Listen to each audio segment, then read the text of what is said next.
ચાણસ્મા તાલુકાની લણવા ત્રિભુવન વિદ્યાલયના શિક્ષક મહેશભાઈ પટેલના નિવૃત્તિ વિદાય પ્રસંગે ભૂતપૂર્વ વિદ્યાર્થીઓના ગુરુ શિષ્ય મિલન સમારોહનું પ્રેરક આયોજન કરવામાં આવ્યું હતું, જેમાં નિવૃત્ત થતા ગણિત વિજ્ઞાન શિક્ષક મહેશભાઈ પટેલ દ્વારા શાળાના તમામ પૂર્વ વિદ્યાર્થીઓ સાથે રંગબેરંગી ફુગ્ગા આકાશમાં ઉડાડીને તેની સાથોસાથ પોતાનામાં રહેલ નકારાત્મક ઉર્જા મનમાંથી કાઢીને જીવનમાં હકારાત્મક અભિગમ અપનાવીને આનંદ સાથે જીવવાનો મેસેજ આપ્યો હતો।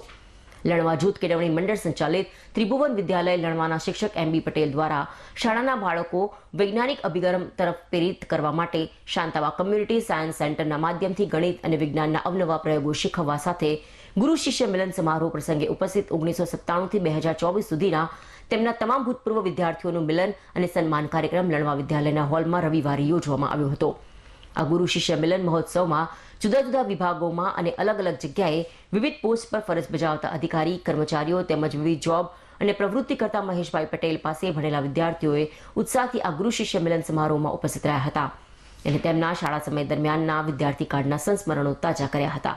અને માતૃ સંસ્થા તેમજ શિક્ષક પ્રત્યેના પોતાના પ્રતિભાવ વ્યક્ત કરવા સાથે મહેશભાઈની પ્રેરણાથી શાળાને ઉમદા આર્થિક સહયોગ કરી શાળા પ્રત્યેનું ઋણ ચૂકવવાનો સંતોષ અનુભવ્યો હતો। સમાજના ઘડતરમાં તેમજ બાળકને આદર્શ નાગરિક તરીકે તૈયાર કરવામાં શિક્ષકોનો સૌથી મોટો રોલ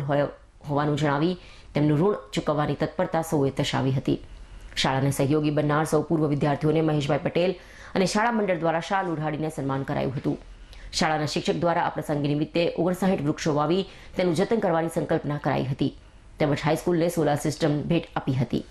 કાર્યક્રમમાં શાળા સંચાલક મંડળના મંત્રી, કારોબારી સભ્યો તેમજ શાળામાં શિક્ષણ મેળવે વિદ્યાર્થીઓ ભાઈ બહેનો ઉપસ્થિત રહ્યા હતા। વિદ્યાલયમાં છેલ્લા 27 વર્ષથી નિષ્ઠાપૂર્વક કામ કરું શિક્ષક તરીકે અને વિદ્યાર્થીઓનો પ્રેમ એટલો બધો મળ્યો છે કે આજે મેં 2024 સુધીના 1997 થી 2024 સુધીના જે વિદ્યાર્થીઓનો મારે કોન્ટેક્ટ થયો છે એમનું ભૂતપૂર્વ વિદ્યાર્થી મિલન રાખેલું છે। અહીંયા એક વિદ્યાર્થીએ તો 5 લાખનું દાન જાહેર કરી દીધું મને મળતાની તરત જ કે મારે 5 લાખ રૂપિયાનું દાન આપવું છે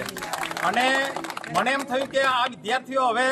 એસી વગર બેસે છે તો કારણ પૂછ્યું સાહેબને તો કે ભાઈ લાઇટ બિલ વધારે આવે છે એટલે મેં કહ્યું કે હું 1.5 લાખ રૂપિયા સોલર માટે આપીશ અને બીજા 1.5 લાખ રૂપિયા અમારા વિદ્યાર્થીઓ દ્વારા મેળવીને આપીશ, એમ 3 લાખ રૂપિયા સોલર માટે પણ હું આપું છું। ગઈકાલે મારો જન્મદિવસ ગયો એમાં અમે 58મો જન્મદિવસ પૂરો થઈને 59મો હતો। 59 વૃક્ષો વાયા છે, વૃક્ષોનું જતન કરવાનું છે અને એ રીતે અમે નેમ રાખી છે। સામે મારું સાયન્સ સેન્ટર ચાલે છે, એમાં કોઈ પણ વિદ્યાર્થી 24 કલાક અમારું સાયન્સ સેન્ટર ખુલ્લું હોય છે। વિજ્ઞાનના પ્રયોગો ગમે તે ફિઝિક્સ, કેમેસ્ટ્રી, બાયોલોજી ગમે તે પ્રયોગો એને કરવા આવે તો છૂટ છે અને સેલાવી વૃદ્ધાશ્રમમાં મારા જન્મદિવસે મેં વૃદ્ધોને મારા મા બાપ સમજીને એમને સરસ રીતે ભોજન પણ અમે આપી છે અને આજે મેં ફુગ્ગાનો મેસેજ મારો એવો છે કે કેટલાક લોકો નેગેટિવ થિંકિંગ કરે છે જેની આડઅસર બોડી ઉપર પણ થાય છે। જીવનની અંદર ક્યારેય નેગેટિવ થિંકિંગ ના કરશો, પોઝિટિવ થિંકિંગ કરો અને આજે પણ તમારા મગજમાં કોઈ શિક્ષક પ્રત્યે, કોઈ મિત્ર પ્રત્યે કે મારા ભૂતપૂર્વ વિદ્યાર્થીઓને મારા પ્રત્યે કંઈ હોય તો એ કાઢી નાખો। હવે અમે રિટાયર થઈ ગયા છીએ અને જેમ હવામાં ફુગ્ગા દૂર જતા રહે એમ આપણા મગજમાંથી નેગેટિવ થિંકિંગ દૂર કરો।